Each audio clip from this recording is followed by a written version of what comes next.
Hello everyone, welcome to Himalaya IAS class. This is Keshav Sir's IAS Prelims Lens. In this session, we will be discussing modern India questions on freedom struggle. First question, at which Congress session was the working committee authorized to launch a program of civil disobedience?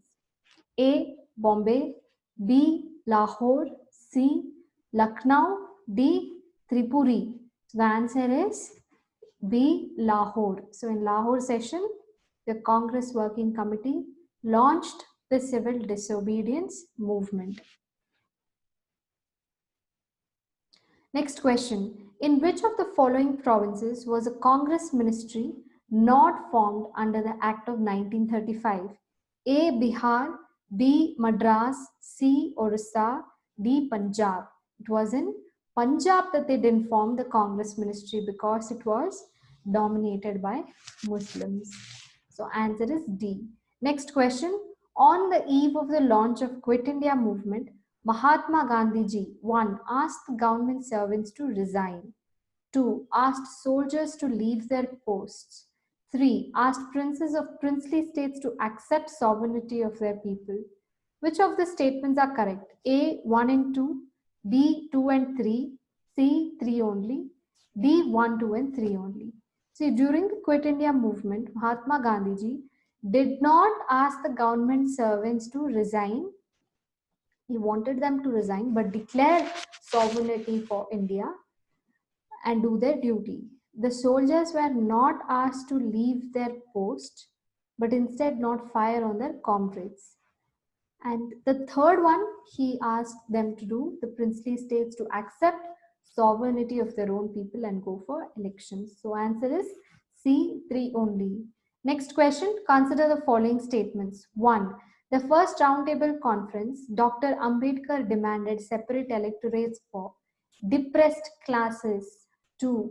In Pune Pact, special provinces for representation of depressed people in the local bodies and civil services were made. 3. The Indian National Congress did not take part in the third roundtable conference. Which statements are correct? A. 1 and 2, B. 2 and 3, C. 1 and 3, D. 1, 2 and 3. The first one is correct statement. First roundtable conference, Ambedkar had participated and demanded for separate electorates. Second statement is not correct because in the Pune Pact, representation for depressed people was asked in the central and the provincial legislatures and to have non-discrimination of depressed classes when there are elections to the local bodies and civil services and entry to civil services. So second statement is wrong. The third statement is correct. INC did not take part in the third roundtable conference. So the correct answer here would be C, 1 and 3.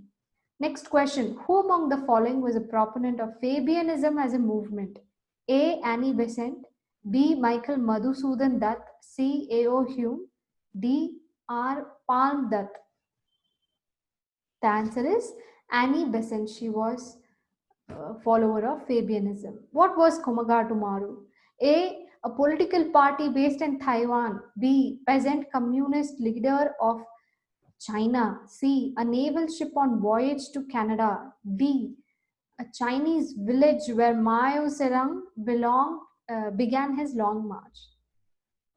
Komagatu Maru was a naval ship on a voyage to Canada during the World War I, and people were killed in the ship because they were not allowed to park in the bay, Burj Bay of Calcutta. They were not allowed to get down the ship because it was a situation of World War I. So C is the correct answer. All other answers are wrong. Next question. Where was the Gadar revolutionaries who became active during the outbreak of World War I based? A.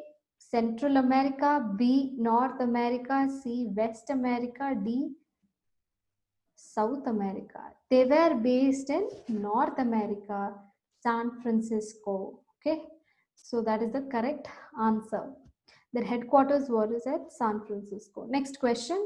Consider the following statements. Some main features of Government of India Act 1935 were abolition of diarchy in governors' provinces, 2. Power of governors to veto legislative action and to legislate on their own. 3. Abolition of the principle of the communal representation. Which statements are correct? A. 1 only, B. 1 and 2, 3. 1, 2 and 3, D. 1, 2 and 3. Third statement is not correct. Government of India 1935 did not abolish communal representation. Once they had created it, they couldn't abolish at all. They had to simply continue it. So 3 is the wrong option. So if 3 is gone, we're left with 1 and 2. And both statements are correct. So answer is option B, both 1 and 2. Veto power was given to the governor and also abolition of diarchy in provinces. Next question, consider the following statements. 1. First session of INC was held in Calcutta. 2. Second session of INC was held under the presidency of Dadabhai Nehruji. 3. Both Indian National Congress and Muslim League held their sessions at Lucknow in 1916 and concluded Lucknow Pact. Which statements are correct? A. 1 and 2, B. 2 only, C. 2 and 3, D. 3 only. The first answer statement here is wrong because the first session of INC was held in Bombay Gwalior Tank and Umesh Chandra Banerjee was the president. Second statement is correct. Second session was under the leadership of Dadabhai Nehruji. And third statement on Lucknow Pact and the meeting of INC and Muslim League are correct. So the correct answer is C, 2 and 3 only. Next question, Montagu-Chelmsford reform formed on the basis of A. Indian Councils Act 1909, Government of India Act 1919, Government of India Act 1935, Indian Independence Act 1947. So which option is correct here? It formed on the basis of the Government of India Act 1919. So B is the correct answer. Next question. During the Indian freedom struggle, who among the following proposed that Swaraj should be defined as complete independence free from all foreign control? A. Mazrul Haq, B. Maulana Hazrat Mohani, C. Hakim Ajmal Khan, D. Abdul Kalam Azad. So we know the answer is Maulana Mohani, who first demanded for complete independence. So answer is option B. Next question. The name of the famous person of India who returned the knighthood conferred on him by the British government as a token of protest against the atrocities in Punjab in 1919 was A. Tej Bahadur Sapru, B. Ashutosh Mukherjee, C. Rabindranath Tagore, D. Syed Ahmad Khan. So the person who gave up his knighthood after the 1990 Jallianwala Bagh massacre was Rabindranath Tagore. And at the same time, Mahatma Gandhi ji gave up the title of Sher-e-Punjab. Sorry, Kesar-e-Hind. Okay. Sher-e-Punjab was Lala Lajpat Rai. There is another freedom fighter who gave up his knighthood, that is Gopal Krishna Gokhale, but that was for a very different reason later on. So here the correct answer is option C. Next question. Consider the following events during India's freedom struggle. 1. Chauri Chaura outrage. 2. Minto Morley reforms. 3. Dandi March, Port Montagu-Chelmsford reforms. Arrange them in the chronological order. Chauri Chaura was 1922. Minto Morley is 1909. Dandi March is 1930. Montagu-Chelmsford was in 1919.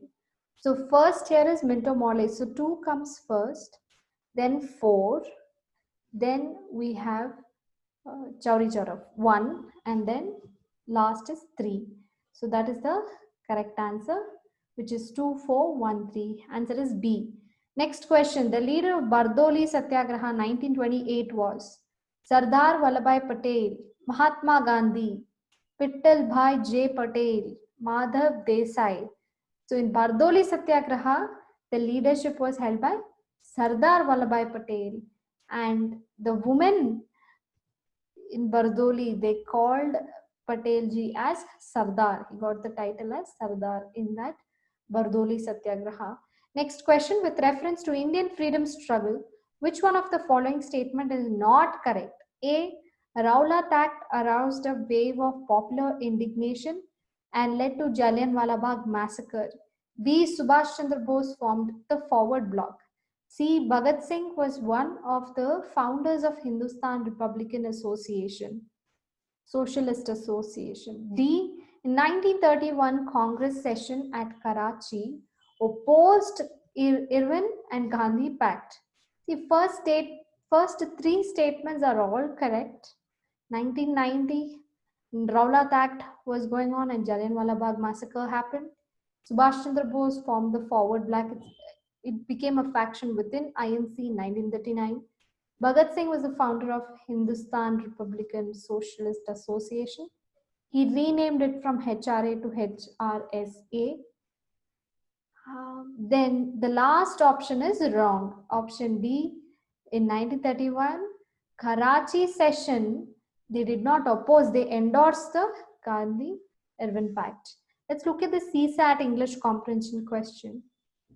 During the summer in the Arctic Ocean, sea ice has been melting earlier and faster, and the winter freeze has been coming later. In the last 3 decades, the extent of summer ice has declined by about 30%. The lengthening period of summer melt threatens to undermine the whole Arctic food web, atop which stand the polar bears. Which of the following is the most crucial message conveyed by the passage? A. Climate change has caused Arctic summer to be short but temperature to be high. B. Polar bears can be shifted to South Pole to ensure their survival. C. Without the presence of polar bears, the food chains in the Arctic region will disappear. D. Climate change poses a threat to the survival of polar bears. We have to base our answers only on the passage. In the passage, it doesn't say the summer and the temperature has become very high. It doesn't say that, so first option is wrong. Second option on polar bears can be shifted to south. It's not conveyed in the passage and also it's not there.